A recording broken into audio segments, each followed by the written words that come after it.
En imagen podemos ver el podium de los 1500 metros libres de natación de los Juegos de Helsinki. En él podemos ver a Kono, el vencedor, Hasune, el segundo, y Okamoto, que obtuvo la medalla de bronce. Estos tres nadadores representaban a Estados Unidos, Japón y Brasil. Aunque, como podréis adivinar, los tres tenían raíces japonesas y son además representantes de los tres países donde viven más japoneses de todo el mundo. Hoy toca hablar de los japoneses en Brasil. Japón siempre ha sido uno de los mejores ejemplos de países homogéneos que ha habido en el mundo, salvo por algunas etnias que pueblan en su territorio pero que son también tradicionales de allí, como por ejemplo los Ainu. Las razones fundamentales de esto son su hermetismo, algo intrínsecamente ligado a su cultura, y también el hecho de que fuese una isla, lo cual dificultaba que pudiesen ser invadidos por otros pueblos. Tan solo coreanos o chinos en algún momento han sido aceptados allí y han llegado a integrarse en la cultura con más o menos dificultad, como por ejemplo todos los coreanos que llegaron después de la Segunda Guerra Mundial a Japón, que muchos de ellos todavía conservan sus rasgos culturales coreanos y son considerados como no del todo nacionales. En 1868, Japón entra en la llamada Era Meiji, que transformó el país con el amparo de Estados Unidos y que transformó al país en una potencia en tan solo unas décadas. La llegada de algunas políticas provocó este boom económico que produjo, como todas las medidas políticas y económicas, cambios en la demografía y en la población del país. Hubo un éxodo rural. Japón era un país donde la población rural era muy grande, pero poco a poco la gente se fue yendo a vivir de los pueblos hacia las ciudades, comenzando lo que al final se convertirían en algunas de las megalópolis más habitadas de todo el mundo.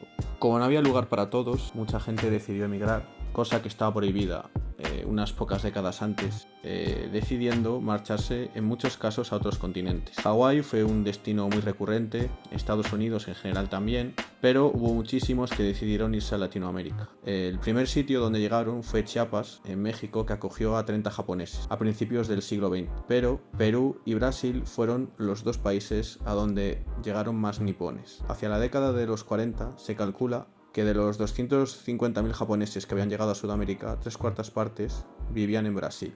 Estaban muy ligados al trabajo del campo, estaban muy ligados por ejemplo, en el caso de Perú, a la caña de azúcar, y fueron medrando y generando incluso sus propias instituciones y ganando poder, por ejemplo, también en el caso de Perú. La migración cesó en los años 70, cuando Japón ya era una potencia y Sudamérica no ofrecía las mismas oportunidades que podían obtener los nipones en su propio país. Así que dejaron de llegar. Los que quedaban, los que habían llegado en las anteriores décadas, se habían integrado muy bien en la sociedad, había un alto índice de mestizaje. En muchos casos llegaron a tener cierto poder, como hemos indicado, por ejemplo, en el caso de Perú, la familia Fujimori, que todavía sigue siendo influyente, lo ha sido por muchas décadas. Por tanto, podemos decir que en muchos casos la emigración japonesa cumplió su objetivo. Los emigrantes japoneses se les denomina Nikkei y según la generación a la que pertenezcan tienen distintos nombres. En el caso de la primera generación se les denomina Issei, en la segunda Nisei, en los de tercera Sansei y los de cuarta Yonsei. Esto muestra bastante bien cómo ellos valoran lo étnico como parte de su cultura. Es decir, que una persona que tenga etnia japonesa aunque nazca fuera, siguen considerándolo como parte de ellos.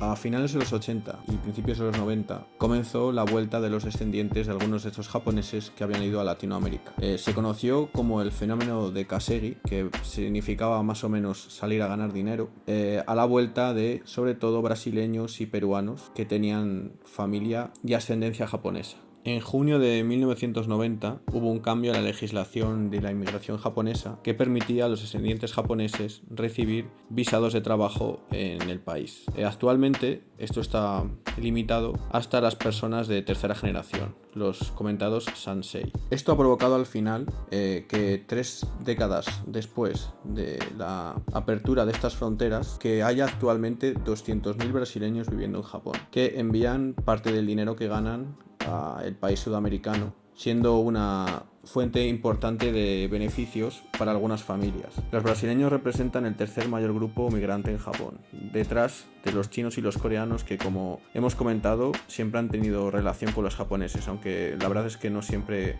muy amistosa. Además, los brasileños de Japón son el tercer mayor grupo de brasileños viviendo fuera del país, con lo cual podemos ver cómo estos dos países han tejido una relación que beneficia a los dos y que va en ambas direcciones. Como detalle, también hay otros países latinos que están dejando su huella en Japón, como pueden ser Argentina, Colombia e incluso algunos africanos. Esto se puede ver, por ejemplo, dentro del deporte.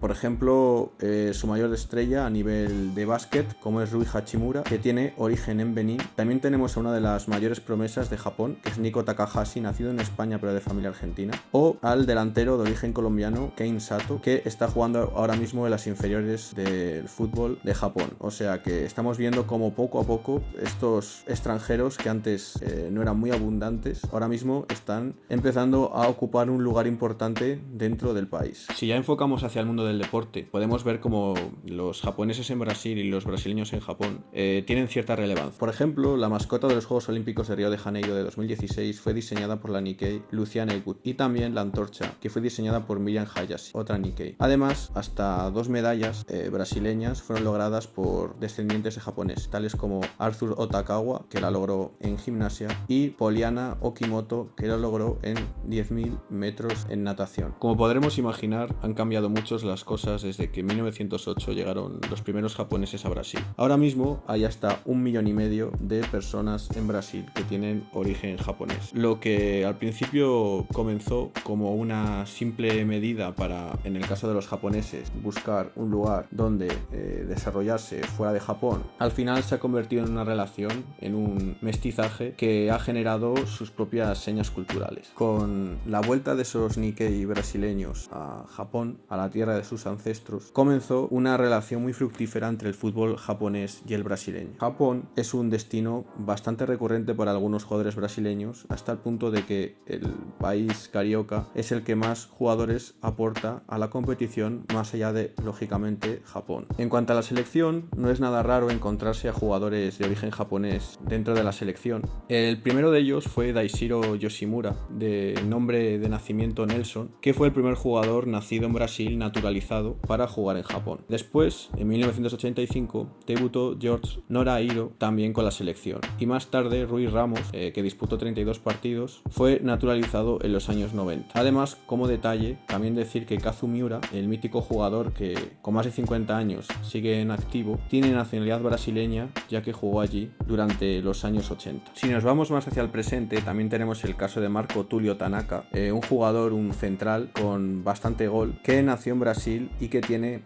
familia tanto japonesa como italiana, y que jugó incluso el Mundial de 2006 con Japón. Además de estos, también tenemos otros casos como por ejemplo los de Wagner López o Alex Santos, que directamente son brasileños que fueron naturalizados japoneses sin tener ningún tipo de relación previa con el país, lo cual a priori es bastante extraño, pero que da una idea de lo normalizado que está la presencia de brasileños en Japón. La influencia también va en dirección contraria, ya que los japoneses también tienen su cierta influencia en el deporte brasileño. Lo más destacado quizás sea el jiu-jitsu brasileño, un arte marcial que mezcla elementos de ambas culturas, y también el béisbol, que es una consecuencia inesperada de la revolución Meiji. Como ya hemos comentado, la revolución Meiji de 1868 supuso, entre otras cosas, la importación de profesionales estadounidenses que llegaban a Japón para mejorar y modernizar el país en distintos ámbitos. Uno de ellos fue Horace Wilson, que en 1872 fue el primero que introdujo el béisbol como parte de una serie de medidas para mejorar la forma física de los japoneses. Con el tiempo, el béisbol fue cogiendo mucha importancia y se convirtió en uno de los deportes principales del país, y que les ha dado grandes éxitos a nivel internacional. Cuando los japoneses viajaban a otros lugares, se llevaban con ellos el béisbol, y así llegó a Brasil.